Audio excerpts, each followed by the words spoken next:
하나님 아버지 감사합니다. 오늘도 이렇게 귀한 시간과 기회 또 우리들 여건을 허락하여 주셔서 또 함께 존 웨슬리의 성화로운 공부하고 또 서로 논천할 수 있도록 은혜의 시간 갖게 해주셔서 감사드립니다. 강의하시는 분에게 함께하여 주시고 또 능력에도 함께하여 주셔서 이것들이 다 저희들에게 영혼의 양식이 될 뿐 아니라 우리가 삶에 선한 영향을 미칠 수 있는 좋은 기회들이 다 되게 하여 주시옵시고 우리가 또 한국 교회를 또 새롭게 하는 데에 또 좋은 동기들이 다 될 수 있도록 은혜 더하여 주시옵소서. 아멘. 마치는 시간까지 함께 하실 줄 믿사오며 우리를 권하신 예수님의 이름으로 감사하며 기도드립니다. 아멘. 네, 감사합니다. 예, 오늘은 여러분이 알고 계신 것처럼 또 가장 중요한 주제인 존 웨슬리의 성화론에 대해서 우리가 좀 배워보도록 하겠습니다. 우리 참 고정 멤버인 우리 장기영 박사님이 지금 이제 그 번역서를 출간하는데 일정이 너무 쫓겨가지고 부득이하게 오늘 참 못 들어온다고 죄송하다고 말씀을 했고요. 그러면 우리 조 총장님께서 페이퍼는 좀 길지만 또 이렇게 좀 잠시 좀 저희들에게 요약적으로 좀 발제해 주시고 가르쳐 주시면 저희들이 잘 배우고 이어서 또 우리 성결복음 선교회 신성철 목사님께서 또 준비하신 논찬도 듣고 또 함께 토론도 하고 하면서 좀 이 중요한 주제에 대해서 좀 점검하면서 배웠으면 좋겠습니다. 그러면 우리 뜨거운 박수로 우리 총장님 환영합니다. 우리 페이퍼를 읽기 전에 먼저 네. 저를 위해서 많이 기도해 주시기에 대해서 깊은 감사의 말씀을 전합니다. 논문 띄울 거죠, 저 임준사? 임준사. 네. 네. 논문 띄울 거죠? 네네네. 오케이. 루터란 신학자 윌리엄 홀드는 논문 안 띄워? 그렇지. 난 최근 신학의 동향이라는 책에서 최근에 성화론이 새롭게 강조되고 있다고 지적하면서 교회사에서 웨슬리만큼 성화를 강조한 분이 없다고 말하였습니다. 그렇습니다. 설교 사역에서 웨슬리만큼 성화를 강조한 신학자가 없을 것입니다. 무엇보다도 그의 사역을 통해서 전개된 웨슬리의 성화론은 루런과 같이 부패했던 18세기 영국 사회를 새롭게하였으며 침체되었던 교회를 소상시켰습니다. 그리고 그것은 또한 19세기 영국에서 일어났던 성결운동의 원동력이 되었습니다. 그러면 웨슬리의 성화론의 특징은 어떤 것인가? 우리는 먼저 웨슬리의 기독론의 테두리에서 그의 성화의 개념을 위치를 간단히 살펴보고 그 다음으로 그의 성화론, 특히 기독자의 완전의 견해를 살펴보기로 하겠습니다. 그렇게 함으로써 우리는 성화에 대한 웨슬리의 생각을 올바르게 이해하게 될 것입니다. 우리 구원론의 테두리를 먼저 나가겠는데 그건 지난번에 구원론의 특징을 말했기 때문에 생략하고 우리 5페이지로 넘어가겠습니다. 5페이지에 1.5 옳지. 자, 구원에 있어서의 칭의와 성화. 무신에는 구원을 넓은 의미에서와 좁은 의미에서 구분하여 설명하고 있습니다. 넓은 의미에서 구원은 인간에게 미치는 하나님의 은혜의 역사 전부를 말하는 것으로서 이는 하나님의 선행정 은총으로 시작하여서 영화에 이르기까지의 모든 것을 포함하는 것입니다. 그러나 좁은 의미에서의 구원은 현재에서의 구원 사역을 시작하여 영화에 이르기까지를 포함합니다. 좁은 의미에서의 현재의 구원은 시작과 계속 그리고 종국을 포함하여 하나님의 칭의와 성화를 가리키고 있습니다. 우리가 구원을 칭의와 성화로 구분하여 설명하는 것은 죄의 결과를 죄책과 부패성의 두 가지로 보는 것과 밀접하게 연결되어 있습니다. 우리는 예수 그리스도의 종교는 곧 하나님의 병을 치유하는 일이라고 얘기했습니다. 여기에서 치유란 말은 인간의 죄책과 내적인 부패성에서 해방을 의미하는 것입니다. 이 시대가 이런 치유의 개념에서 구원을 이해하는 것은 매우 의미 있는 것입니다.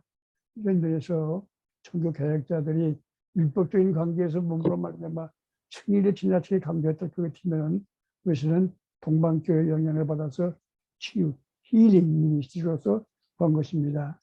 그러면 성화의 관계는 어떤 것입니까? 치유와 성화의 관계는 어떤 것입니까? 그것에 따르면은 칭의에 의해서 우리는 죄책에서 용서를 받고 하나님으로부터 구원을 받는 것입니다. 그리고 영화에 그리고 성화에서 죄의 권세로부터 그리고 죄의 뿌리로부터 구원을 받는 것입니다. 그리고 영화에서 하나님의 형상으로 회복됩니다. 그런데 성화는 중생으로 시작하는 것이다. 요새는 다음과 같이 말하고 있습니다. 우리가 의롭다함을 받는 순간 바로 그 순간에 성화는 시작된다. 그 순간 우리는 거듭난다. 죄로부터 성령으로 난다. 여기에서 상대적인 변화와 실질적인 변화가 일어난다. 우리는 하나님의 능력으로 내적으로 새로워진다. 그걸 우리에게 주신 성령으로 말미암아 우리 마음에 부은받은 하나님의 사랑을 느낀다. 또한 이 사랑은 세상과 향락, 안유, 명예 등에 대한 사랑을 우리 속에 있는 자만, 분노, 고집, 그게 여러 가지 악한 성질과 함께 내쫓으며 모든 특히 하나님의 자녀들에 대한 사랑을 일으켜준다. 즉, 한 마음으로 우리의 땅에 속한 감정적인 악마적인 마음을 그리스도 예수 안에 있는 마음으로 변화시켜 주는 것이다.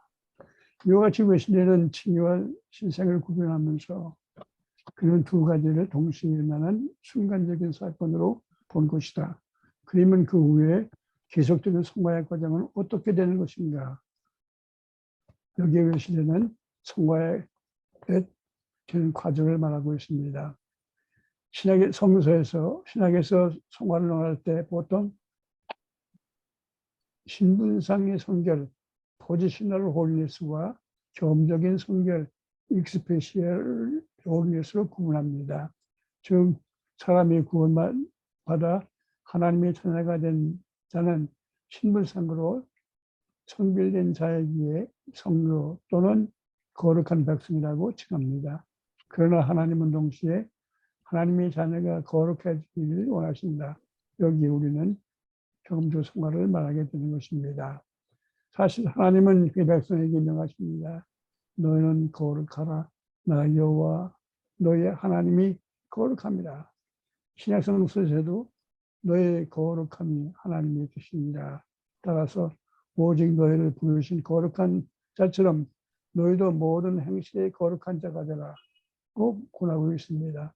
또한 거룩함이 뜻이라 이것이 없이는 아무도 주를 보지 못하리라고 말하고 있습니다. 그러므로 사람이 궁극적으로 구원을 받기 위해서는 천국에 가서는 완전히 거룩해져야 한다고 기독교는 주장합니다. 이렇게 주장하는 점, 즉 종교의 대의에 있어서는 로마 캐톨릭과 같은 고교회로부터 칼빈주의 그리고 신비주의에 이르기까지 전체 기독교가 동의하고 있습니다. 그러나 성화의 과정이 어떻게 이루어지느냐 하는 점, 그 교리의 해석과 적용, circumstance of the doctrine에 있어서는 각 신학에서 설명이 다르게 됩니다. 그래서 여기 우리는 웨슬리의 입장을 살펴보기로 합니다. 자, 그러면은 성화의 과정에는 이게 어떻게 이루어지느냐? 웨슬리는 성화의 과정에 대해서 첫째 로마 캐톨릭의 입장을 비판합니다. 그들은 행위로 말미암아 된다고 얘기하죠. 또한 모라비안의 입장을 비판합니다. 모라비안들은 거듭나는 순간 모든 것이 완전히 되기 때문에 성장의 여지가 없다고 명령합니다. 그러나 웨슬리는 어린아이가 점진적으로 성장하며 그처럼 거듭난 신자가 점진적으로 성장하는 것이라고 주장합니다. 이런 면에서 웨슬리는 당시에 가이빈주의자와 토양에서 성화를 개진했다고 볼 수도 있습니다. 그러나 그는 거기에 머물지 않았습니다. 그는 성화의 과정에서 순간적인 요소가 있다는 것을 강조했습니다.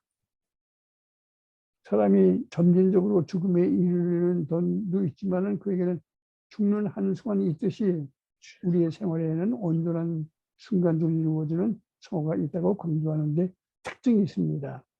웨슬리는 성화의 점적인 과정 내 하나님의 직접적인 역사를 통해서 보다 고차원적으로 끌어올리는 단계가 있다고 보았던 것입니다. 이것은 그가 인간은 거듭난 후에도 아직 그 내재적인 죄가 남아 있다고 보며 또한 성화에는 단계가 있다고 보기 때문이었습니다. 그 성화는 중생으로 시작하여 그것을 웨슬리는 이니셜 생티피케이션을 불렀적이군요. 그리고 나람 가운데서 온전한 성화가 있다고 이야기합니다. 그리고 마침내 영화에서 이 성화는 끝난 것입니다. 동시에 그는 이 순간적인 체험의 앞뒤에는 점적인 과정이 있다고 말할 뿐 아니라 그런 목적론적으로 성장한 것이라고 말했습니다. 여기에서 현대 신학들은 비판을 많이 해요. 행위로 말할 것 같으면은, 오옥으로 말할 것 같으면 전민적인 성화를 인정하지만은 믿음으로 말미암는 성화를 말할 때는 순간적인 부분에 아무것도 없지 않느냐. 근데 웨슬리는 그가 올더스게이트 이전에 영향을 받았던 짐 케이러나 윌리엄 로에서 점진적인 성화와 순간인 것을 종합해 보려고 애썼지만은 그건 무리한 시도였다. 여기 현재 신학가들의 비판입니다. 자, 그러면은 초기의 성화는 무엇이냐? 웨슬리는 사람이 예수 그리스도를 믿으면은 하나님 안에서 의롭다함을 받을 뿐 아니라 동시에 거듭난다고 말합니다. 예수에 있어서 중생은 실질적인 변화로서 신자 내에 이루어진 역사입니다. 이 중생의 시간에 성화는 시작됩니다. 이를 웨슬리가 초기의 성화라고 말하였습니다. 모세는 중생으로서 초기의 성화의 상태에 대해서 다음과 같이 말하고 있습니다. 그는 겸손하나 온전히 겸손하지 못하며 그의 겸손은 자만과 섞여 있다. 그는 온유하나 때로 분노가 그의 분노를 부추려고 있다. 결국 부분적인 성화라고 말한 것입니다. 온전한 성화, 무엇에는 전민적인 성화의 순간에서 순간적인 단계가 있다는 것을 아까 말했듯이 주장합니다. 이 두 개의 순간적인 사건이 있다고 말합니다. 하나는 중상의 동시라는 초기의 성화요, 다른 하나는 그 후에 오는 또 하나의 순간적인 체험, 곧 온전한 성화를 말하는 것입니다. 전자를 불신자가 회개하고 믿음으로 오는 은혜라고 말한다. 그렇지만 후자는 신자가 자기 안에 아직도 남아있는 죄와 자신이 모든 무능을 깨닫고 믿음으로 받는 은혜를 말하는 것입니다. 웨슬리에 의하면 온전한 성화의 체험을 통하여서 신자는 마음속에 남아있는 죄로부터 씻김을 받으면서 동시에 사랑과 봉사에 더 큰 힘을 얻는다고 말합니다. 그러나 온전한 성화의 체험이익은 큼을 얻어 승리하는 신자 생활을 할 수 있게 된다는 것입니다. 그러나 온전한 성화의 체험이 그가 말하는 그리스도의 생활의 최종 목표는 아니었습니다. 성결의 은혜를 받는 자도 성도로서의 승리를 위하여서 계속 성진하여야 하며 그러나 성도가 계속해서 승리로 성화하기 위해서는 온전한 성화와 체험이 본질적으로 요청된다고 웨슬리는 말합니다. 우선은 그에서요 성서적 구원을 기기 위해서 우리는 믿음으로 말미암아 의롭다함을 받듯이 우리는 믿음으로 온전한 성화를 범한다고 전합니다. 온전한 성화는 인간의 행실이나 도덕적 노력에 의해서가 아니라 심적인 틈에서 받는 것도 아니라 웨슬리에게 있어서는 온전한 성화는 하나님의 인간을 향한 하시는 것고 하나님이 주시는 선물이라고 말합니다. 그래서 온전한 성화 전후에 있는 전미적인 성화를 인정하지만 온전한 성화 그 자체의 경험은 회개와 믿음으로 받는 순간적인 것이라고 moment of perfection이라고 말합니다. 인간이 죽을 때 그 순간이 인식한다는 것 때문에 어렵지만 죽는 순간이 있는 것과 같이 성도가 죄로부터 해방되어서는 되는 순간이 있다는 것입니다. 그러므로 신자는 아직도 신자 안에는 이제 고참한 고집 등등과 아울러서 자기에게 벗어날 수 없는 무능을 깨닫고 회개하고 하나님께 감감으로써 받아야 하는 것입니다. 이 온전한 생활을 위해서는 곧 두 번째 그러나 second blessing, 온전한 구원 또는 성령 충만이라고 일컬었습니다. 또는 기독교 완전이라고 얘기했습니다. 웨슬리가 완전이라는 말을 썼기 때문에 많은 논란이 생겼습니다. 그런 웨슬리가 말하는 기독교의 완전의 특징은 무엇인가를 살펴보기로 합니다. 위에서 언급한 대로 웨슬리에 의하면 온전한 성화, 곧 기독자의 완전은 신자가 대제적인 죄를 회개와 믿음으로 예수 그리스도의 대속에서 마련하신 성화의 은혜를 받는 것입니다. 그 신자는 온전한 성화의 단계에서 모든 내려적인 죄에서 지침을 받으며 하나님의 부르심에 종사하기에 합당한 능력을 받는 것입니다. 그러기 웨슬리는 이를 기독자의 완전이라고 불렀습니다. 그리고 이 은혜는 육신을 가지고 있는 사람은 현재에도 얻을 수 있는 은혜라고 그는 지적했습니다. 이 점에서 웨슬리는 신자가 육을 가지고 있는 한 죄에서 벗어날 수 없다고 존재하는 칼빈주의과는 일관하는 입장을 달리합니다.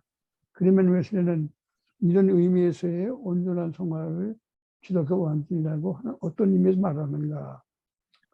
여기에서 3. 웨슬리는 기독교의 완전을 믿음의 관계에서 설명했다. 믿음의 관계에서 설명하고 상대적인 것이라고 말합니다.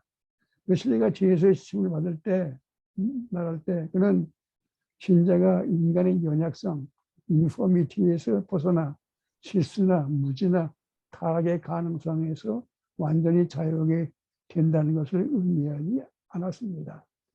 그런 완전은 영화의 순간에서 이루어지는 것입니다. 절대적인 완전히 이루어지는 것입니다. 이것이 웨슬리는 개혁신학과 다른 것이 없습니다. 다만 웨슬리는 교적인 입장에서 이 완전을 상대적인 완전과 절대적인 완전으로 구별하여서 설명합니다. 그리고 신자는 이 상대적인 완전, 곧 온전한 성화의 은혜를 죽기 전에도 추구해야 한다고 주장합니다.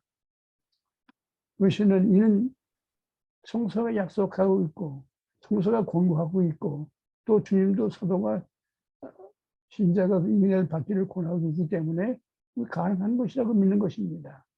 다른 오순절의 체험에서 보였듯이 가능한 것이라고 얘기하는 겁니다.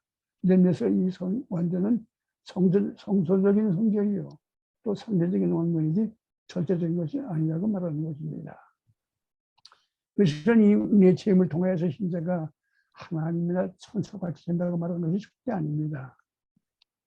웨슬리가 말하는 기독자의 완전이란 인간의 연약성을 가지고 있는 그대로의 인간으로서의 완전이었습니다. 웨슬리는 인간이 지니고 있는 불완전한 것들, 곧 무지, 실수의 가능성 등 인간의 연약성에 죄를 짓는 계기를 마련하지만 그 자체를 죄라고 보지는 않았습니다. 사실 온전한 것을 죄로 보는 것은 신학의 이론적인 사상에서 전개한 것이지 성서적인 것은 아니었습니다. 웨슬리는 기독자의 완전에 대한 해석이라는 차원에서 말하기를 이 기독자의 완전은 어떤 의미에서 볼 것 같으면 purity of intention, 의도의 순수성이요. 또 다른 것에서 볼 것 같으면 그리스도의 마음을 갖는 것이며 또 다른 각도에서 볼 것 같으면 완전한 사랑으로 설명한 것이었습니다. 그리고 그가 가장 좋았던 표현은 사랑이었습니다. 사랑은 소극적인 면에서는 바로 제일적인 것을 모두 추방하며 적극적인 의미에서는 마음과 정성을 다해서 하나님과 사람을 사랑하는 것입니다. 다시 말해서 love excluding sin, 중요한 얘기예요. love excluding sin. 웨슬리는 기독자의 완전을 하나님과의 신앙적인 관계의 동기에서 해석합니다. 행동의 결과에서 보는 것이 아니었습니다. 우리가 은혜나 죄를 물질적으로 생각하면 안 됩니다. thinking에 보채면 안 됩니다. 이것은 동적인 믿음의 관계에서 봐야 하는 것입니다. 성화의 성격을 포괄적으로 그렇게 이야기됩니다. 사랑은 알다시피 순수하지만은 동시에 무한히 성화당하는 것입니다. 그와 같이 선지자의 완전은 완전한 것이나 동시에 무한히 더욱 완전으로 나가야 하는 은혜인 것입니다. 자, 여기에 문제가 생깁니다. 그렇다면 온전한 성화가 인간이 지니고 있는 연약성과 또한 한계성과 신자의 실수의 가능성에서 자유를 얻는다는 것이 아니라 그렇다면 사람이 살다 보면 그렇다면 나도 모르게 죄를 짓지 않겠는가, 거의 무의적으로 죄를 짓지 않겠는가 얘기합니다. 웨슬리를 말합니다. 사실상 무의적인 범죄가 없을 수가 없다는 것입니다. 웨슬리는 그걸 시인합니다. 그러면 이 문제를 어떻게 정결한 상태를 유지할 수 있다는 말인가? 이런 면에서 많은 학자들이 고민을 많이 했습니다. 그래 많은 사람들은 그렇기 때문에 이 온전한 성화는 impossible possibility, 불가능한 거야. 사실 제가 성화의 은혜를 체험한 후에 이것 때문에 큰 고민을 했습니다.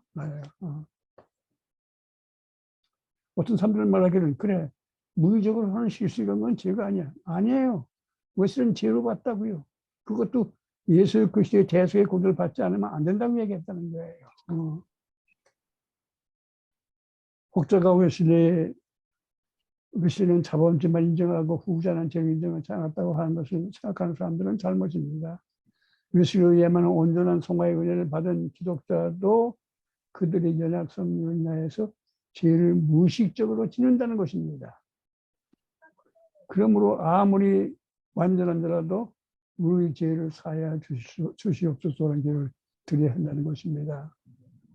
그러면 루터가 말한 대로 신자는 의롭다고는 받았지만 동시에 죄인인가? 시모르 유스투스의 백과 도라는 말이 맞은가? 그렇듯해요. 그렇듯해요. 그러나 사실은 다릅니다. 여기에서 갈빈주의나 종교개혁은 체념합니다. 할 수 없어. 우리는 그대로 죄인일 수밖에 없어. 그냥 웨슬리는 그럼에도 불구하고 우리는 계속해서 거룩할 수가 있다고 얘기하는 겁니다. 여기 웨슬리의 놀라운 특징이 있는 거예요, 결국은요. 왜냐하면 예수 그리스도께서는 지금도 우리를 위해서 중보의 기도를 드리고 있기 때문에 거기에 참여하는 자, 그 회개하고 믿는 자에게는 하나님께서 계속해서 우리를 시켜주신다.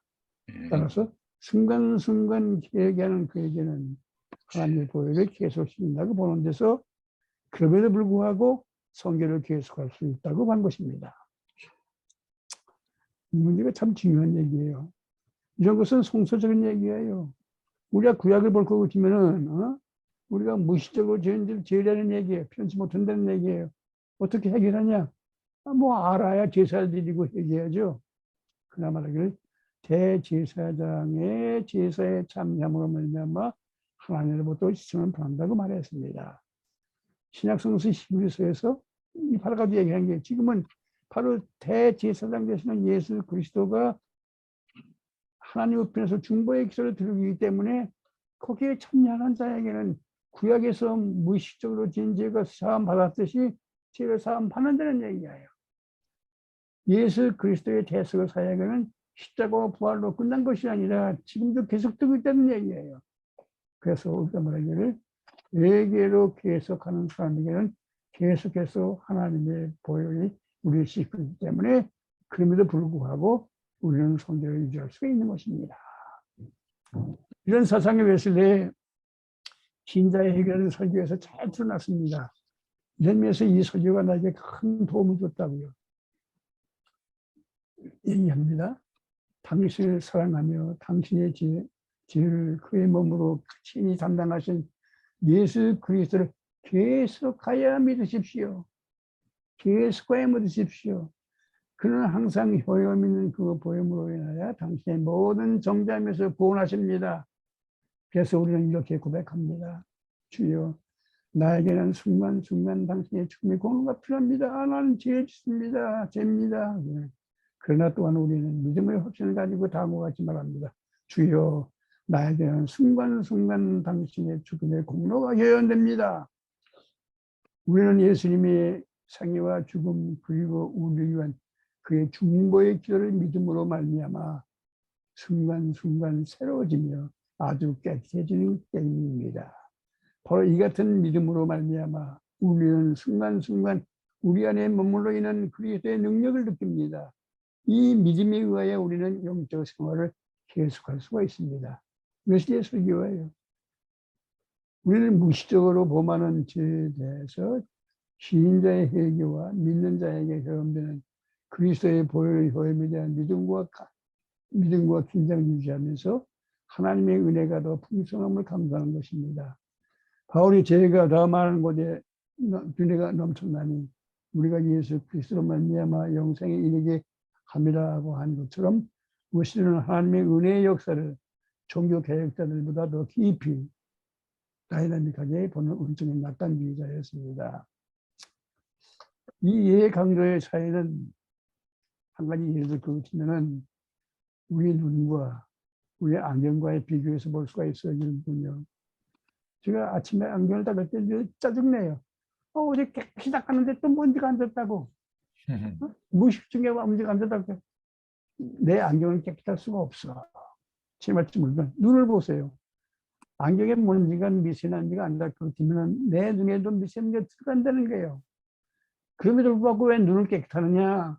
먼지가 안 들어가서가 아니라 순간 살아있는 사람은 순간순간 눈물이 흐르기 때문에 눈이 깨끗한 것이지 먼지가 안 들어가서 아니라는 얘기예요. 그건 제가 만든 유언입니다만은 이런 의미에서 여같이 예수님은 순간순간 주를 의지하는 자, 중보의 길에 의지하는 자, 순간순간 해결을 계속하는 자에게는 그리스도의 보혈을 계속해서 흐르기에 우리가 연약해서 죄를 지음에도 불구하고 우리는 깨끗함을 받는다. 여기 보시면 은혜의 깊이를 본 것입니다. 놀라운 얘기 아니에요, 여기요? 19세기의 선령운동에서 웨슬리가 강조한 온전한 성화를 성경적으로 표현하였습니다. 성령 제미 바로 웨슬리가 말하는 온전한 성화의 은혜라고 말합니다. 사실 우리 속에서 성화의 사역을 하신 분은 성령입니다. 이런 성인론적 해석에 대해서 웨슬리가 반대할 이유는 없습니다. 그러나 성경적으로 설명할 때에는 체험의 순간성과 능력받는 것을 강조하는 데는 장점이 있습니다. 그러나 여기서 우리가 깊이 관찰해야 할 것이 있습니다. 많은 사람들이 특히 오순절 교회 그리고 우리가 퇴직사경에서 성령 충만을 강조하지만 능력을 받는 것이다. 은사를 받는 것이다. 강조하는 반면 신자의 내적 기도는 성결한 자의 무의식적으로 도는 죄에 대해서는 말하고 있지 않다는 얘기예요. 따라서 그들은 그가 죄에 대하여 해결을 강조하지 않습니다. 이에 반하여 웨슬리는 이런 죄들에 대해서 신자의 해결을 강조하게 되는 것입니다. 위에서 살폈듯이 웨슬리는 온전한 성화의 은혜를 받는 사람도 계속 회개하고 나가야 한다고 말하는 것입니다. 그에 의하면 신자가 믿음에 계속 머물렀고 성장 이후에서는 회개와 회개의 열매가 함께 따라간다고 말하는 것입니다. 여기에 큰 특징이 있다고 보는 것입니다. 그 생각하고 맨날 말을 하겠어요. 요약해서 웨슬리는 성화의 메시지의 핵심을 삶과 사회를 변할 수 있는 복음이었습니다. 우리의 죄를 위해서 예수 그리스도 안에서 마련하신 구원은 온전한 구원, 온전한 복음이었습니다. 이와 같이 웨슬리는 그의 구원에 있어서 경험적인 생활을 강조함으로써 신자의 생활과 그의 생활의 새로운 것을 촉구했습니다. 웨슬리가 주장한 온전한 성화는 지독자의 완전한 신자를 향한 도전이었습니다. 신자는 모름지기 초보의 믿음에 머무르지 말고 완전한 대로 나아가야 합니다. 하늘 앞에 깨끗함을 받을 뿐 아니라 더 많은 사랑의 생활로 나아가야 합니다. 이런 성결의 역사에는 18세기의 영국 사회와 자연을 부흥케하였던 것입니다. 이 운동은 19세기의 미국에서 일어났던 성결 운동에 꽃을 피웠습니다. 이런 성화의 메시지와 강조는 융목적인 신자로 가르치는 오늘에 있어서 큰 도전이 아닐 수가 없습니다. 더 나아가 성령 충만을 강조하면서 권위주의로 가는 경향이 있는 곳에 겸손과 회개와 체험을 보게 될 것입니다. 여기서 제가 강의를 마치지만 마지막으로 하나 추가하고 싶은 것이 있어요. 여러분. 자, 그러면은 성결의 은혜를 어떻게 받는 것인가? 이 문제예요. 우리 적은 무리지만 이 순간에 웨슬리의 성화를 건너하면서 다시 한번 성화의 체험을 확인하게 되는 시간이 되길 바랍니다. 아직도 은혜를 못 받았으면 이 순간에 성결의 은혜를 받는 기회가 되기를 간절히 기도합니다. 어떻게 그러면 성결의 은혜를 받는가? 웨슬리를 말합니다. 우리가 믿음으로 의의 땅을 받았듯이 성결도 믿음으로 받는 것이다. 다시 말해서 층위에서 그랬듯이 온전한 성화도 곧 회개와 믿음으로 받는 것이다. 순간적으로 받는 것이다. 이 회개는 어떤 것이냐? 거듭나기 위한 회개와는 달라. 내가 거듭났지만 아직도 그 속에 남아있는 자만과 이기심과 세상의 사랑과 이걸 깨닫고 회개하는 거예요. 더 나아가서 내가 이것을 내 힘으로 해결할 수 없어. 하나님 부르짖고 주합한 것이 회개라는 게 이것이 신자의 회개예요. 그리고 이는 믿음으로 받는 것입니다. 그러면 어떤 믿음인가? 여기에 대해서 우리가 신자 안에 있는 제 신자의 회개의 설교를 읽어보길 바라거든요. 또 성수의 구원의 길을 또 읽어보길 바랍니다. 그러면 우리가 믿음을 받는데 이 믿음은 어떤 것인가? 그를 말합니다. 첫째로 이것은 하나님께서 이것을 성경 약속하셨다는 것에 대한 신적인 증거요 확신입니다. 약속하셨다. 이는 그리스도의 대속에 의하여서 성결의 대속에서 마련하신 성결의 은혜입니다. 즉 하나님은 히브리서 10장 10절에서 말씀하십니다. 그 뜻을 따라 예수 그리스도의 몸을 단번에 들이심으로 말미암아 우리가 거룩함을 얻었노라. 또한 히브리서 13장 12절에서 말합니다. 그러므로 예수도 자기 피로서 백성을 거룩하게 하려고 성문 밖에서 고난을 받으셨느니라. 또 신명기 30장에서 말합니다. 내 하나님 여호와께서 내 마음과 내 자손의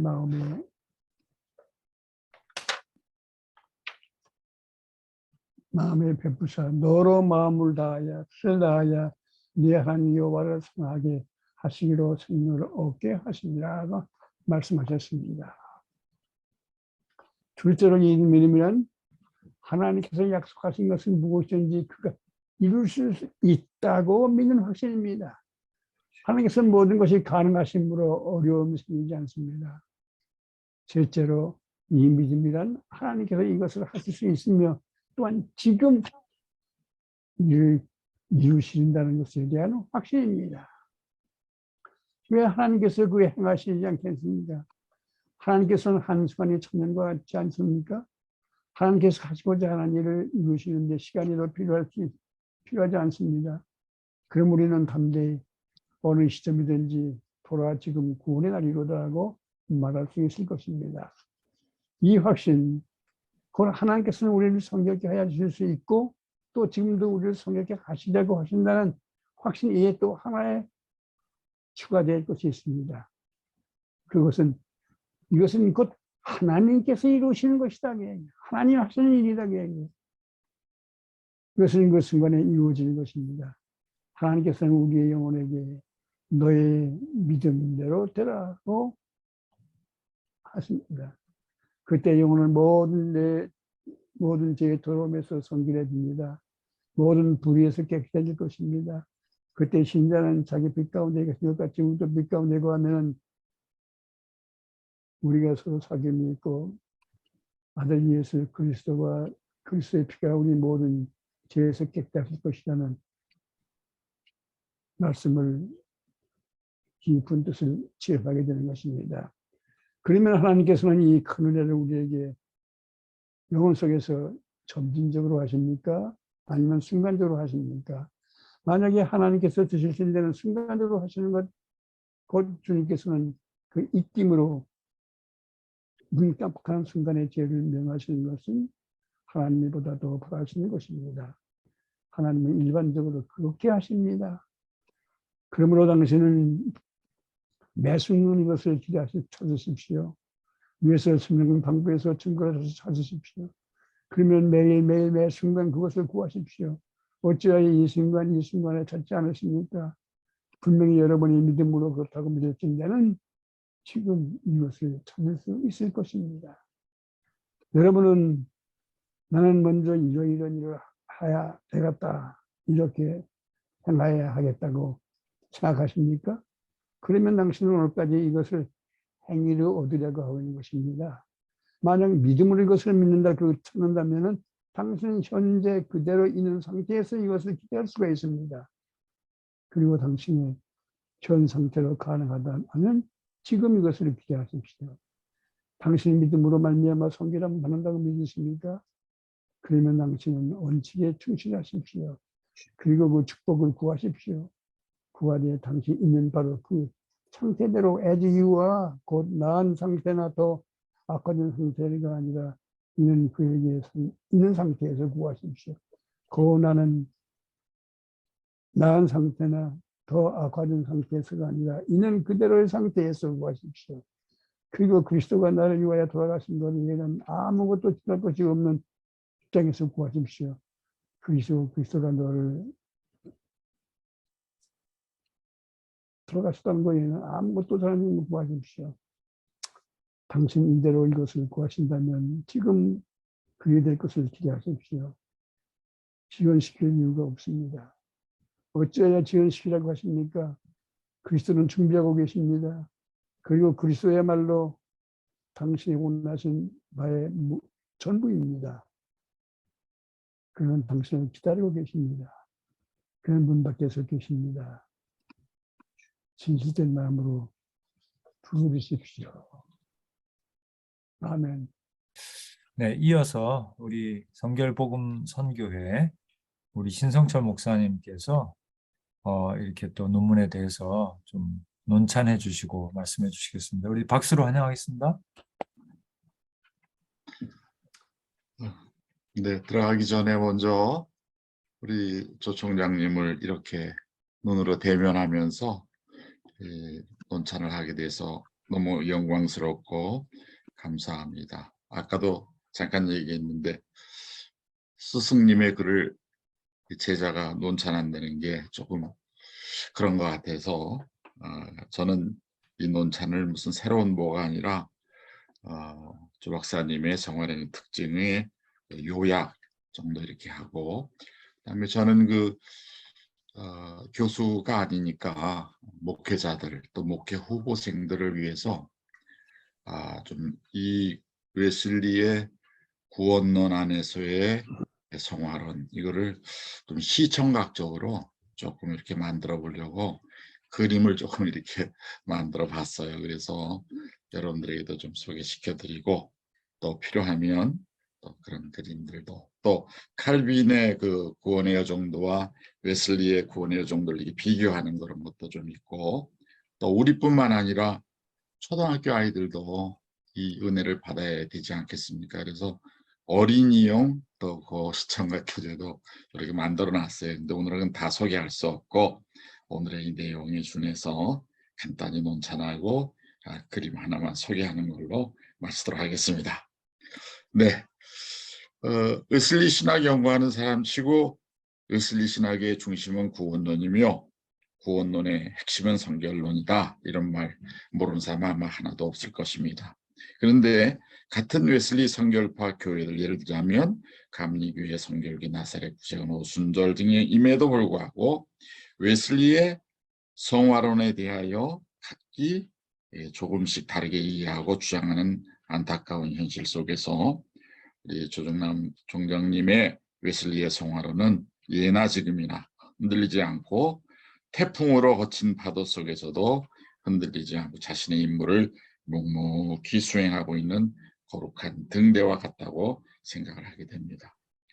96세의 고령의 연세에 예상치 않은 부정맥을 병마와 싸워 승리하신 우리 발제자께서는 본 논문을 통해 18세기 영국 사회를 새롭게 하고 침체되었던 교회를 소생시켰으며 또 19세기 미국에서 일어났던 선결운동의 원동력이 되었던 웨슬리의 성화론의 특징을 일목요연하게 정리해 주셨습니다.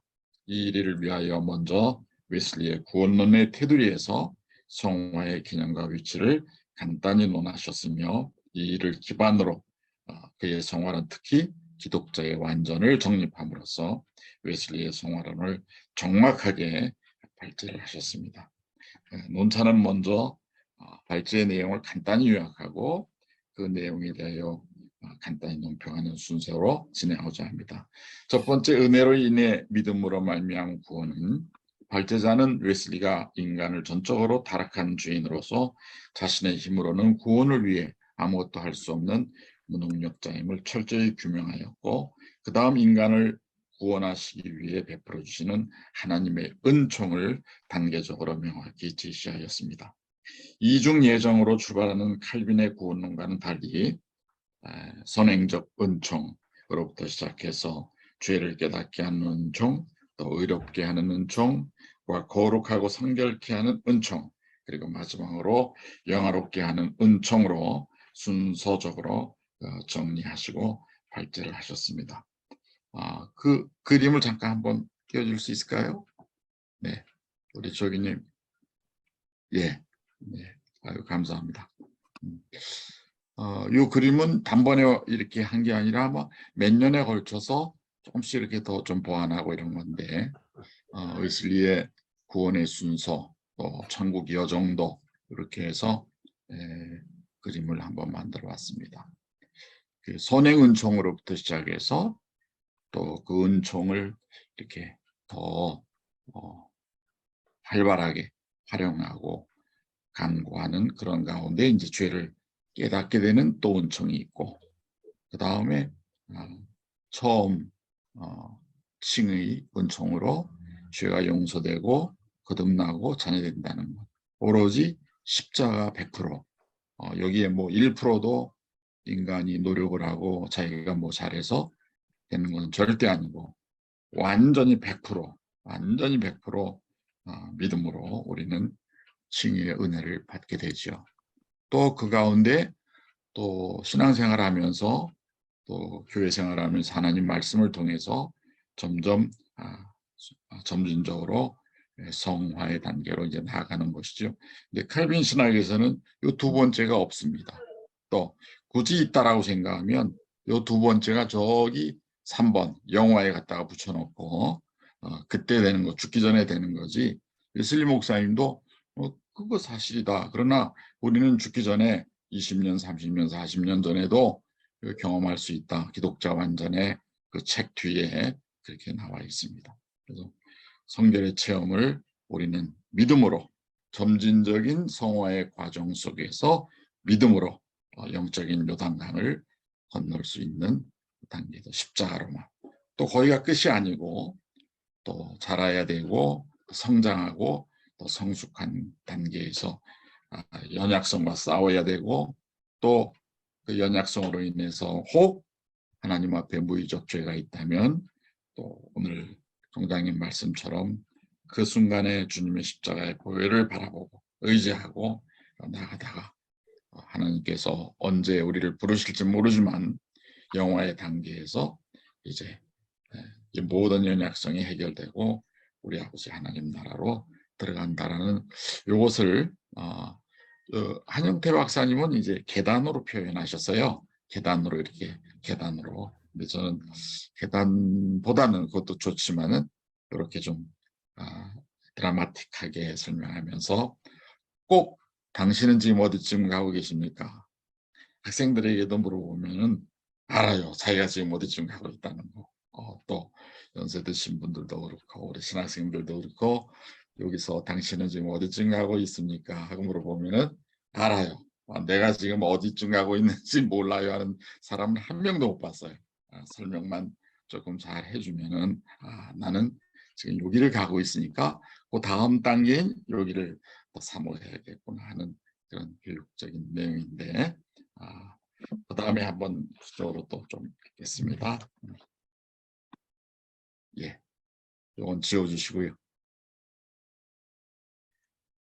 또 발제자께서는 웨슬리는 하나님의 은총을 값없이 주시는 사랑 은혜로 볼 뿐 아니라 동시에 이 복된 은총에 호응하고 응답하는 책임이 인간에게 있다는 사실을 근거해서 복음적 합동서를 제시하셨습니다. 그리고 이 모든 구원의 근거와 은혜의 역사는 오직 예수 그리스도의 십자가 대속으로 이루어지는 것임을 강조하셨고 상대적으로 켈빈의 제한적 그리스도의 대속론에 잘못된 이론을 반대하였으며 성서가 가르치는 예정이란 첫째, 구원의 이중성을 말하는 것이 아니라 어느 누구든지 예수 그리스도의 십자가 대속의 은총을 믿는 자들을 구원하신다는 복음이며 둘째, 예정이란 구원의 이중성이 아니라 구원의 방법을 예정하신 것이라고 말하면서 세계는 나의 교구다라고 전도의 필요성을 강조하였다고 말씀했습니다. 그리고 구원의 조건이 되는 믿음으로 구원받는다는 것은 먼저 회개를 하고 믿는 것이지만 회개와 그 열매는 믿음과는 달리 간접적으로 필요한 것이며 회개는 참 믿음에 이르기 위해 필요한 것이므로 오로지 믿음만이 구원의 조건이라고 말할 수 있다고 했습니다. 특별히 웨슬리는 구원을 넓은 의미와 좁은 의미로 설명했는데 광의적 구원은 선행 은총으로부터 시작해서 영화에 이르기까지를 말하는 것이고 좁은 의미의 구원은 초기적 구원, 즉 칭의와 원죄의 부패성을 거룩하고 정결케 하는 온전한 성화의 단계까지를 가리켜 설명하였습니다. 두 번째 성화의 과정과 단계는 발제자께서는 사람이 궁극적으로 구원을 받기 위해서는 천국에 가서 완전히 거룩해져야 한다는 사실은 로마 카톨릭 같은 고교회로부터 루터와 칼빈주의 그리고 신비주의적인 교회이기까지 전체 기독교가 동의하며 단지 온전한 성화의 시간과 그 과정이 이루어지는 방법, 곧 이 교리의 해석과 적용에서는 신학자 간의 설명이 각각 다르다는 사실을 말해야 했습니다. 이에 대하여 웨슬리는 아래와 같이 성화론을 세 가지로 내용으로 정리했다는 것을 밝힙니다. 첫째, 성화의 과정에는 점진적인 성장과 순간적인 요소가 결합되어 있다. 두 번째, 믿음으로 칭의 중생을 얻는 때는 초기의 성화로 보았으며 이때부터 온전한 성화를 향하여 나아간다. 세 번째는 믿음으로 의롭다함을 얻듯이 점진적 성화를 거쳐 온전한 성화 역시 믿음으로 얻는다. 이렇게 세 번째 마지막으로 이런 그 웨슬리의 구원관의 테두리 안에서 기독자 완전의 특징은 온전한 성화, 또 성결.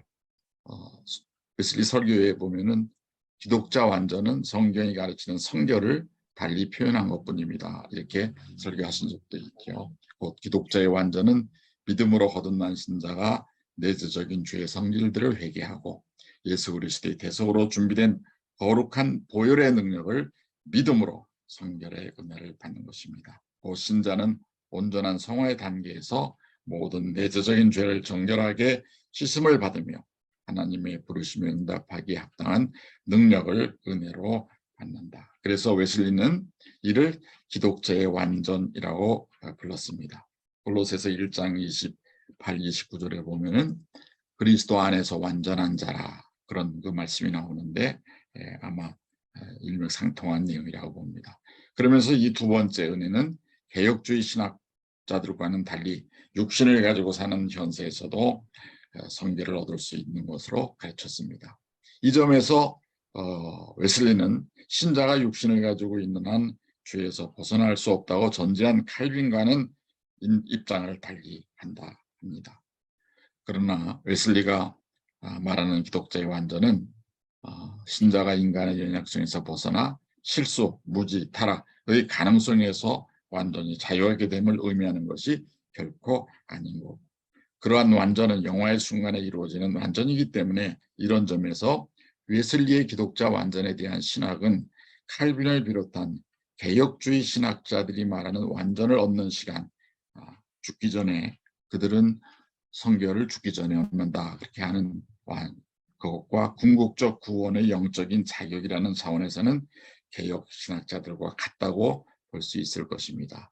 요약적으로 웨슬리는 이러한 기독자 완전에 대하여 주장을 세 가지로 했는데, 기독자 완전은 동기와 의도에서의 완전, 곧 완전한 사랑이며 상대적 완전이고, 두 번째는 이 은혜는 매 순간 주를 의지함으로 유지되는 완전이고, 세 번째는 이는 사회적 선결로 전도와 사회봉사의 원동력이 되는 완전이다라고 했습니다. 믿는 말로는 웨슬리가 주장한 성화의 핵심은 개인의 삶과 사회를 변화시키는 복음이었다. 웨슬리는 이러한 성화론을 강조함으로 신자와 교회들이 새로워질 것을 촉구하였습니다. 웨슬리가 주장하는 기독자의 완전은 사랑으로 역사하는 믿음으로써 하나님과 사랑에 대한 온전한 사랑입니다. 이러한 성결의 메시지는 18세기 영국 교회 사회를 부흥시켰고 19세기 미국의 성결 오순절 운동에서 다시 꽃을 피웠습니다. 거룩하신 하나님은 이러한 성결 부흥의 역사가 이 땅에 있는 웨슬리안 성결파의 모든 교회들 속에서 불길같이 타오르기를 고대하고 계시며, 무엇보다도 우리 외신년 안에서부터 시작해서 우리 서울신학대학 전체가 이러한 그 기독자 완전의 영적인 부흥의 역사가 일어나기를 기도하는 마음으로 논찬을 했습니다. 질문이라기보다는 총장님께 조언을 얻고 싶은 두 가지가 있는데, 첫째는 목회 후보생, 신대원생들에게 웨슬리의 성화론을 지식적으로 공부하는 차원을 뛰어넘어 마가의 다락방에 모인 120명의 성도들 전체가 경험했던 것처럼 실제적인 성령 세례 성결 체험을 재현할 수 있게 하려면 구체적으로 어떻게 하는 게 좋을는지 조언을 얻고 싶고요. 끝으로는 또 이미 현재 목회 현장에서 고군분투하는 목회자들에게 온전한 성화, 즉 성결의 복음을 자신의 목회 현장에서 더욱 강조할 수 있게 도와줄 수 있는 구체적인 성결 목회의 방법은 어떤 것이 있을까요? 두 가지를 좀 상담으로 조언을 받기를 원합니다. 이상입니다. 사실 제 입장에서는 웨슬리냐 칼뱅이냐 이게 차이의 어떤 신학적 차이도 사실은 우리가 규명을 하고 해야 되지만, 더 중요한 것은 칼뱅만큼 또 칼뱅도 성화에 관해서 정말로 강조한 분이기 때문에 이런 성결, 성화를 사모하는 이러한 복음주의자들의 함께 공통된 노력이 정말 더 중요하다는 생각을 저는 항상 하고 있습니다. 오늘 주제가 이제 성화에 관한 것인데, 우리 또 목회자들이나 신학생들은 이 주제에 대해서 어떻게 이해하고 계시고 또 어떻게 오늘 들으셨는지 궁금합니다.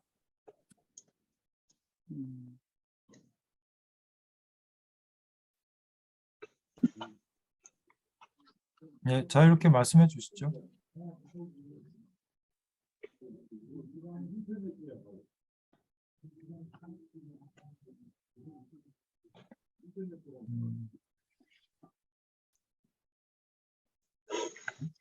제가 전체적으로 볼 적에 성경을 네네. 말할 적에 그 웨슬리가 마지막 말한 얘기, 인간이 가지고 있는 연약성 때문에, 무지 때문에 성결한 삶도 할 수 없이 죄 짓는다는 사실을 인정해야 한다는 얘기예요. 심각하게 사람들 말이지. 그 인정할 적에 일반적으로 생각하기엔 그래 할 수 없어. 루터의 말이 맞아. 의롭다는 동시에 죄인이야. 여기 주저앉은 것이 일반적인 생각이라고 그러죠. 그러니까 온전한 성화는 불가능한 것이야. 이거 아닙니까, 그분요. 저도 거기에 묶여 있었다고요, 그분요. 그래, 불가능한 거야. 이건 뭐, 저 여전히 죄지 뭐. 나 사실은 그 문제를 해결했다는 얘기예요. 그렇잖아요. 그리스도의 사역은 여기 끝난 게 아니야. 지금도 중보의 기술을 계속 갖고 있어. 그 얘기야. 구약에서 그랬듯이 거기에 회개하는 그에게는 그가 우리를 시켜주셔. 살아있는 눈에서 눈물이 먼지가 들어오면 먼지가 해결되듯이 이걸 웨슬리가 본 거예요. 이것이 웨슬리가 은혜의 깊이를 받다는 얘기. 이걸 기하는 사역은 지금도 계속되고 있다는 얘기. 이걸 깨달을 쪽에 진짜 웨슬리의 성기를 수용하게 되더라고요. 결국은요. 저는 한동안 이건 불가능한 거야. 실험했다고요. 그런데 1958년인가 미국에서 아드벤 신학교 아넷 박사가 서울 신학교에 와가지고 처음으로 웨슬리 신학을 강의했다고. 근데 그때가 뭔가 하니 학생들이 웨슬리의 설교 10개를 읽지 않으면 강의 안 하겠다는 얘기예요. 그런 게 없어요. 교장이 자네가 부족해. 그래서 제가 연탄 보여가지고 웨슬리의 설교 10편을 설교했다고요. 그때 특별히 신자회계 설교에서 각성 받으더라고. 여기 있잖아.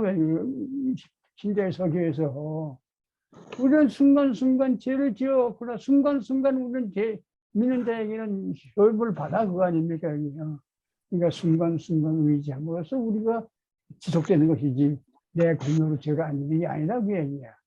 근데 성결파에서 이 얘기를 안 한다고 그러군요. 그러니까 성결하는 사람이 회개 계속 해야 된다는 얘기 안 한다는 얘기야. 소용으로 생각하는 거야. 이 관계에서 늘 리뉴하고 늘 리피트 해야 한다는 얘기예요. 모르겠어. 난 거기에서 나는 성경의 은혜를 다시 발견하고 깨닫고 의심 안 하는 거야. 아까 내가 눈과 안경의 비유를 얘기했는데 제가 아드벤 신학교 교수 앞에서 얘기했더니 어떤 교수가 와가지고 딱 듣죠. 근데 하나님이 주신 이유라고 그러더라고요. 하나님이 주신 이유라고. 그럼 내 눈에도 먼지가 들어가. 어떻게 그렇게 하자 그 얘기야. 순간순간 씻고 있기 때문에 얘기예요. 그리스도의 중보의 기도에 회개를 계속하는 자에게는 그리스도의 보혈을 계속해서 씻고 있기에 그럼에도 불구하고 깨끗합니다. 그 얘기야. 그래서 짐을 위시스부터 의롭다는 것 같으면 죄일 수밖에 없어 하는 비관적인 종교 개혁의 신학을 초월한 거예요. 그거 신다는 얘기 아니냐고. 거기 신다는 얘기 아니야.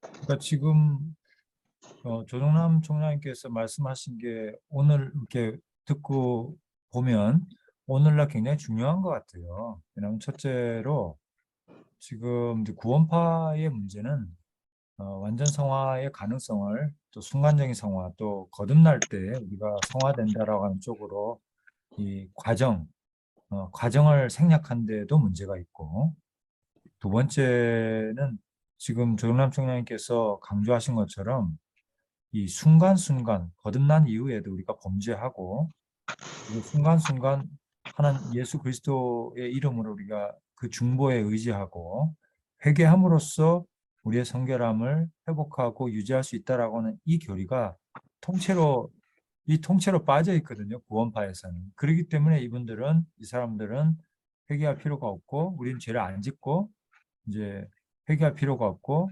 그리스도께서 이미 십자가에서 이뤄 놓으신 것을 다시 우리가 예수를 십자가에 못 박는 그런 일은 해서는 안 된다라고까지 이제 하는 걸로 알고 있어요.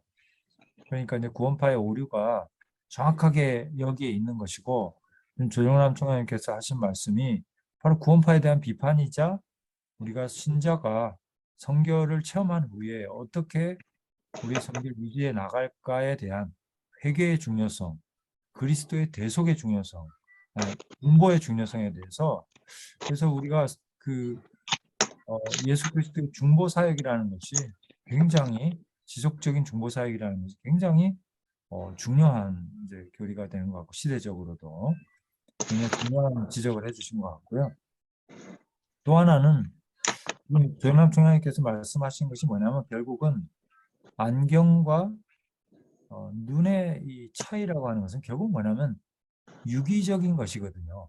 안경에 비해서. 안경은 물질적이고 이게 타자적인 거잖아요. 우리가 도구적인 것이고. 그러나 이제 눈의 비유를 하신 것은 유기적으로 자동적으로 우리의 몸이 거기에 반응하면서 눈물이 흘러나온다는 말씀은 결국은 가장 근본적인 문제가 뭐냐면 하나님과 인간을 타자로만 계속해서 이해하는 이러한 방식, 그게 이제 과거의 방식이죠. 그 방식으로는 우리가 신앙생활을 본질적으로 이해하는데 엄청난 한계가 있다라는 거.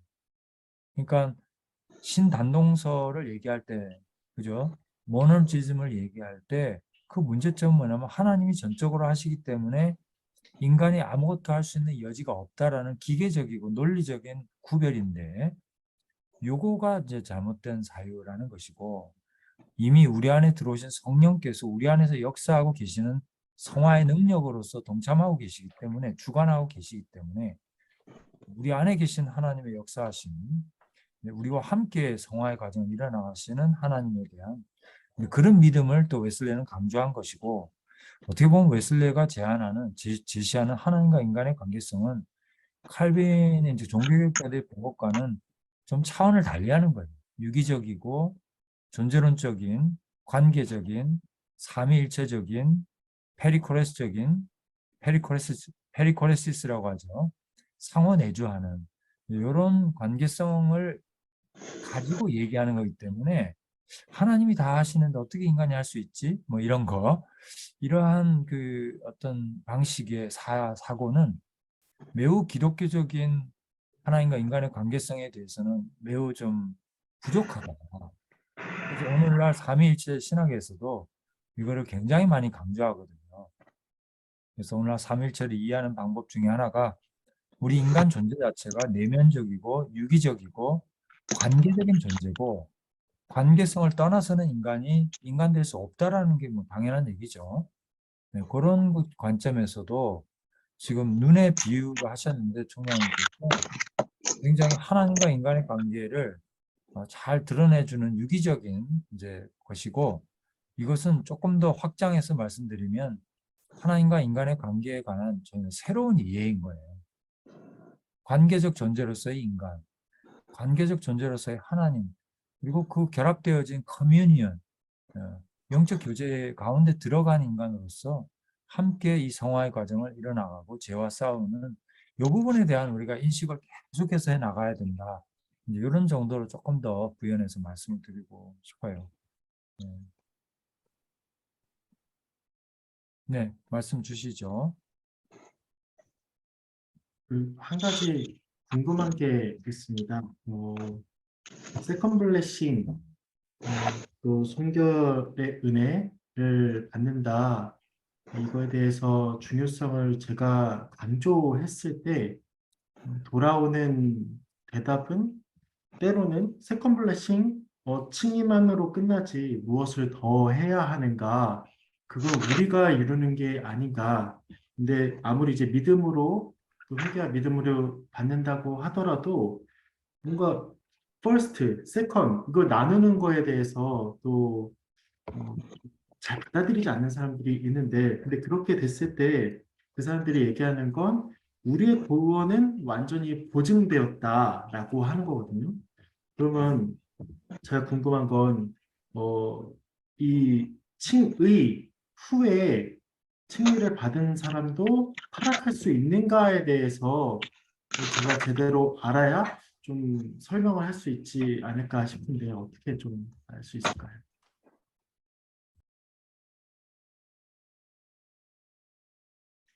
네, 저도 읽었지만은 여기 웨슬리 설교의 말을 한마디 다시 한번 얘기해 보아요.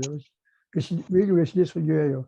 우리는 예수님의 생애와 죽음 그리고 우리를 위한 그의 중보의 기도를 믿음으로 말미암아 순간순간 세워져 깨끗함을 유지하는 것입니다.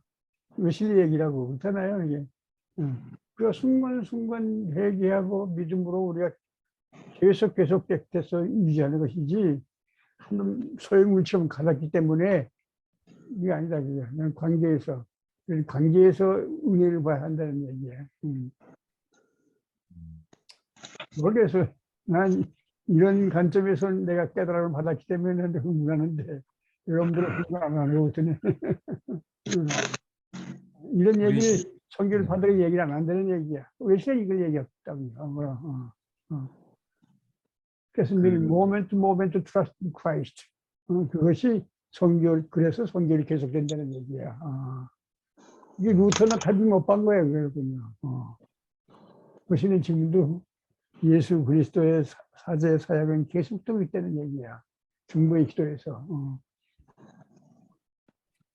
그 신목사님 좀 두 번째 은혜라는 그 말씀의 어떤 관해서 조금 해설이랄지 설명을 좀 주시면 좋을 것 같아요.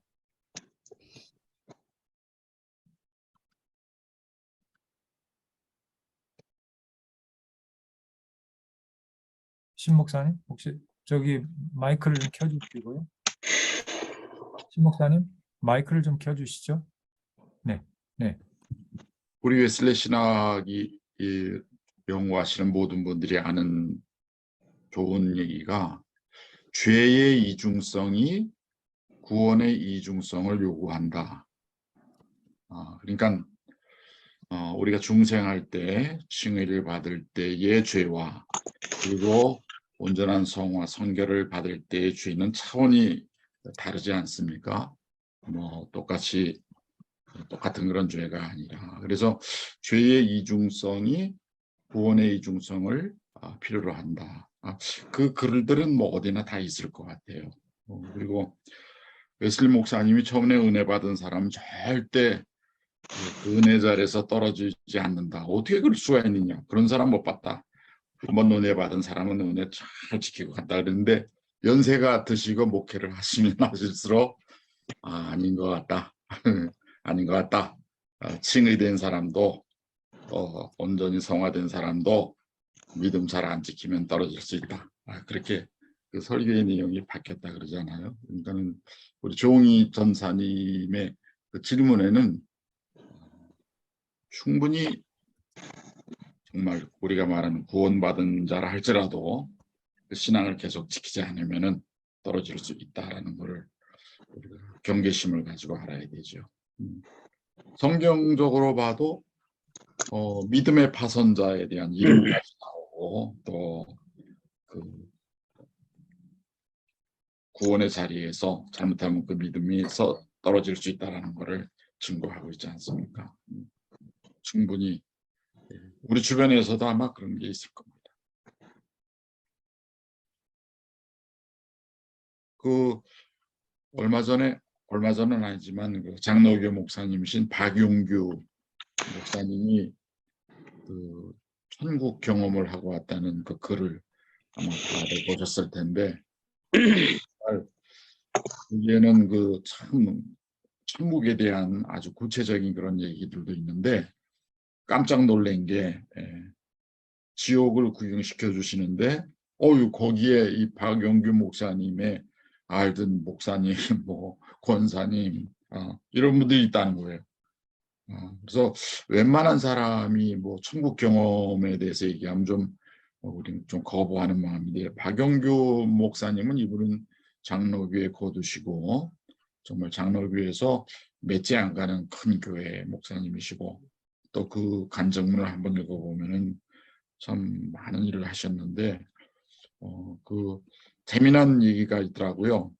그 천국의 집의 영광과 크기가 제일 큰 사람이 무디 목사님이고 그 다음에 웨슬리 목사님이라고 거기 이렇게 나오더라고요. 난 거기에서 칼빈이 나올 줄 알고 조마조마했는데 웨슬리 목사. 근데 중국 선교 다니면서 그 얘기는 제가 들었어요. 근데 그분들이 칼빈주의자니까 칼빈의 그 집은 어디냐 그랬더니 예수님이 저 밑에 있다고 여기 장로교 목사님들 또 혼날까 참 거기 있다는 얘기를 하면서 어느 분이 그러더라고요. 웨슬리가 자기는 누군지 모른다는 거예요. 칼빈은 아는데 근데 웨슬리 목사님이 이렇게 훌륭한 분이었군요. 그리고 아주 그 웨슬리에 대해서 좋게 얘기를 하더라고요. 중국 사람들이. 네. 네, 지금 설명을 참 잘 해주셔서 감사하고요. 그러니까 이제 두 번째 second blessing 혹은 뭐 second work of grace 이제 두 번째 은혜는 지금 이제 신 목사님 설명해 주신 것처럼 우리의 구원받은 다음에도 죄가 있다라는 이 고민, 그죠? 네, 이게 고민이거든요. 이 고민을 하나님께서는 어떻게 대처하여 주시는가? 아니면 우리가 그냥 구원받았다고 하지만 그냥 죄인으로 사는 건가? 이제 이 문제에 대해서 존 웨슬리는 아니다. 하나님께서는 대안을 마련하셨다라는 것이고 우리가 본성적인 남아있는 이 원죄에 대해서 우리 하나님께서 그것을 변화시켜 주시는 은혜가 있다라고 이제 본 것이고, 그래서 이제 편의상신학적으로 그거를 이제 두 번째 은혜라고 얘기하는 것이지, 하나님의 은혜는 사실은 그죠? 섭리의 관점에서 보면, 하나님 관점에서 보면은 일관되게, 하나님의 구원은 일관되게 전체적으로 이루어지고 있기 때문에, 그런 면에서 선행 은총으로부터 시작해서, 그죠? 거듭나게 하시는 은총, 그 다음에 성화의 은총으로 계속 이어지는 건데, 우리가 거듭난 이후에 받는 또 더한 은혜 위의 은혜로서 이것을 세컨드 블레싱으로 얘기하는 거니까, 이게 뭐냐, 이게 이단이냐, 이런 차원에서 생각할 필요는 없을 것 같고, 많은 복음 전도자들이 이 부분에 대해서 강조해 왔잖아요. 존 웨슬리뿐만 아니라 많은 성결 운동 하시는 분들도 우리가 성결의 은혜를, 그러니까 우리가 이 단계에서 구원받은 사람들이 하나님의 또한 새로운 더 깊은 은혜로 나아가야 된다는 점에서 우리가 항상 모든 목사님이 얘기하는 부분이기 때문에 이거를 용어 때문에 걸려 넘어질 이유는 없다라고 생각이 돼요. 예. 뭐 장로교에서도 많이 얘기했잖아요. 캐직 사경회라든지 이런 데서도 굉장히 많이 두 번째 은혜를 강조했지 않습니까? 그러니까 이건 무슨 웨슬리만 한 것이 아니고 19세기 성결운동이나 은사주의 쪽에서도 많이 얘기를 한 걸로 알고 있어요. 그래서 이거는 성령운동과 함께 보편화되어 있는 것이기 때문에, 그리고 우리가 엄밀히 얘기하면 하나님의 그 풍성하신 은혜의 한 부분을 우리가 지칭하는 거기 때문에, 이게 뭐 은혜 받았는데 뭐 또 다른 은혜를 받냐, 그렇게 우리가 용어 문제로 넘어질 필요는 없다고 생각이 됩니다. 네. 제가 지난번에도 한번 얘기한 것 같은데, 제가 이제 장로교 신학교에서 우리 서울신학대학교로 편입을 왔는데, 처음에 우리 이제 신학과 3학년 때 우리 조 박사님께서 웨슬리 신학 강의를 해주셨어요. 지금 똑같이 그런 부분에서 제가 여기 서울신학대학교가 이단 아닌가 막 그래가지고 조 박사님 강의 시간에 40분을 되들었어요. 40분. 제가 40분을 그냥 열심히 되들었습니다.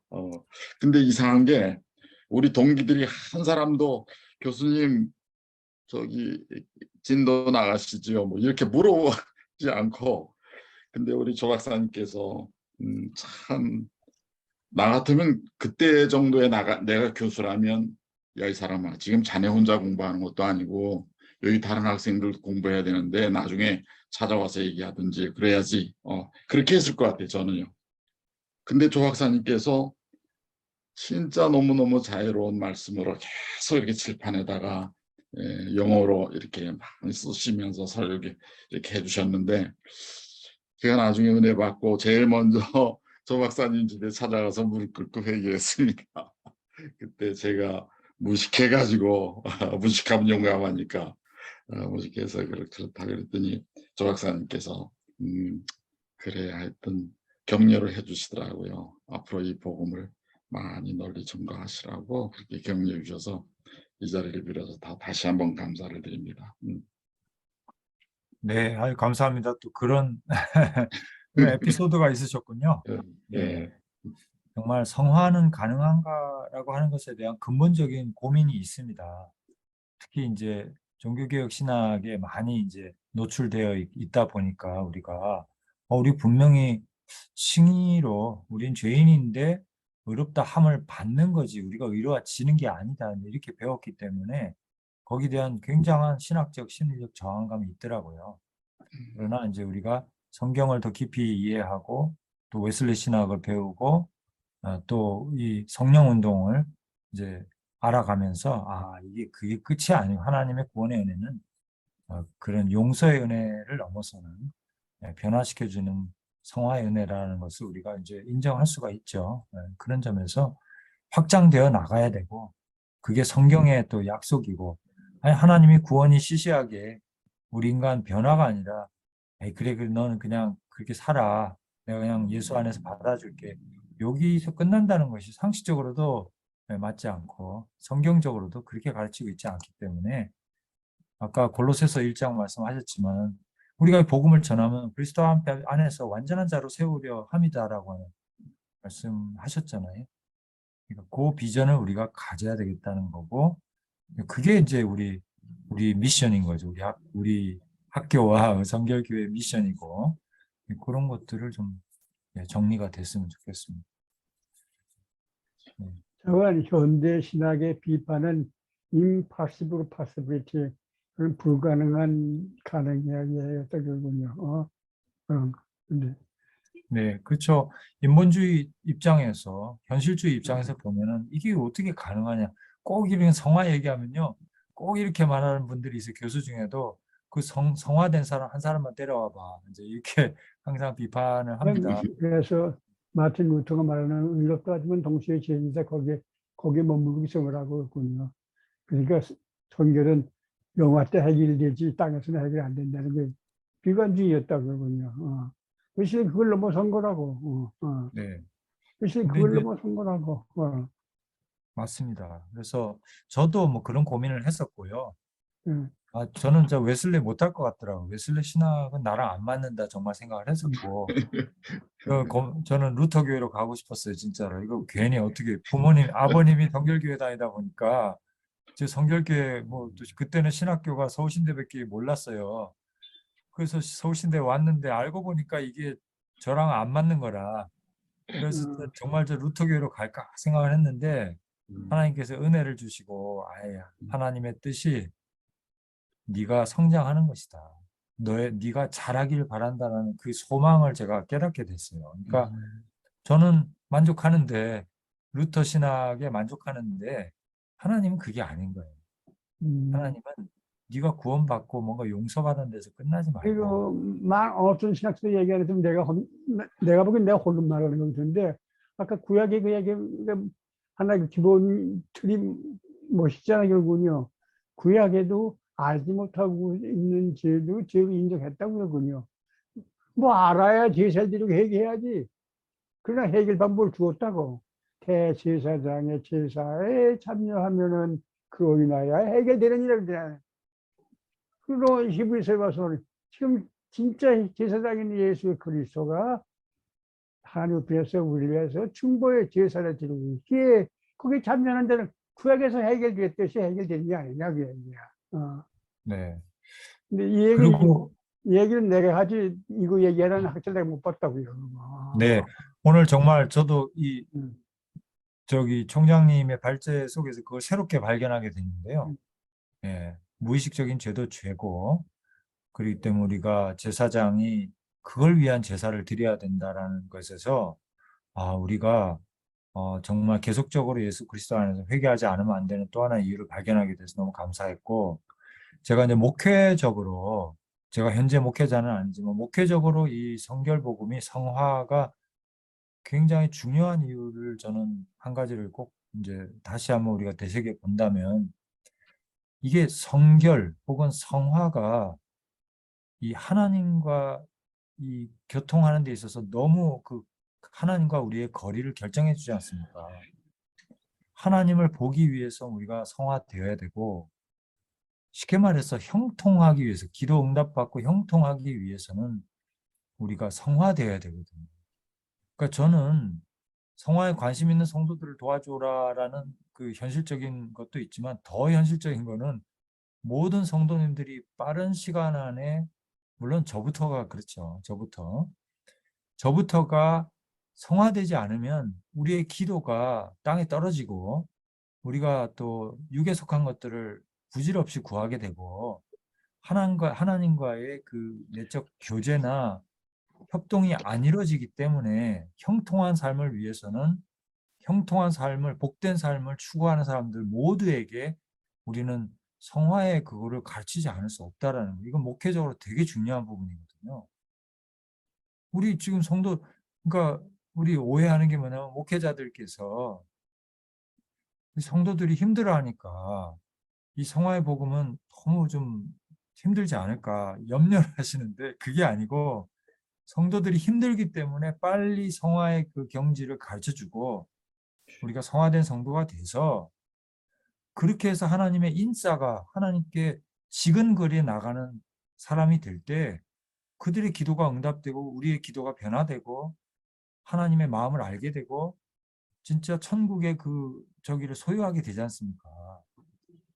그게 부족하기 때문에 우리가 굉장히 힘들어하는 거거든요, 성도들이. 그러니까 우리가 좀 오해하는 거예요. 목회자 입장에서 이렇게 성도들에게 성화되려면 새벽기도도 시켜야 되고 뭐 금식도 시켜야 되고 이제 이런 율법적인 이제 그런 면도 이제 고민을 하시는 거는 맞는데 오늘 조정남 총장님이 가르쳐 주신 게 뭐냐면 되게 중요한 포인트인데 성화를 뭘로 받냐? 성화는 동일한 믿음으로 받는다. 이 말씀을 주신 거예요. 그래서 저도 성화하면 일단은 그 과정 그리스도를 본받아 이런 것들을 막 스트레스를 받게 되는데 그게 아니고 성화시켜 주시는 하나님의 그 은혜와 약속을 믿고 하나님 앞에 나아가서 성화를 구하는 것. 요게 출발점이고 요게 가장 중요한 포인트라는 것이죠. 그래서 그걸 믿는 게 중요하다는 말씀 아까 누누이 하셨고요. 성화가 가능하다는 걸 믿는 게 중요하고 그다음에 그리스도에게 그것을 구하는 것이 중요하고 믿음으로 받는 것을 내가 아는 것이 중요하고 가장 기본적인 것들을 말씀해 주셨는데 그래서 저도 이번에 그 CGN TV에서 성화에 대해서 시리즈로 강의 제가 뭐 아는 건 없는데 강의를 하게 됐는데 거기서도 그러면 성화를 성결의 은혜를 받으려면 어떻게 해야 될까요? 제일 중요한 게 지금 총장님 말씀하신 바로 그 얘기를 하게 되더라고요. 첫째, 성화는 안 되라고 하는 우리의 편견을 버려야 된다. 두 번째, 성화는 믿음으로 받는 것이라는 것을 알아야 된다. 세 번째는 예수님의 이걸 구해야 된다. 이게 전부 다 믿음에 관한 거더라고요.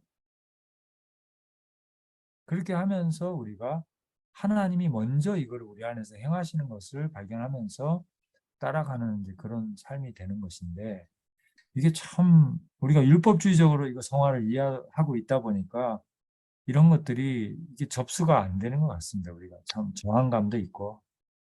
네. 그래서 참 저도 오늘 아침 상태가 그렇게 주님과 아주 깊은 성화의 관계 있지 않은 느낌이 좀 있어가지고 죄송한데 길은 분명하다는 거죠.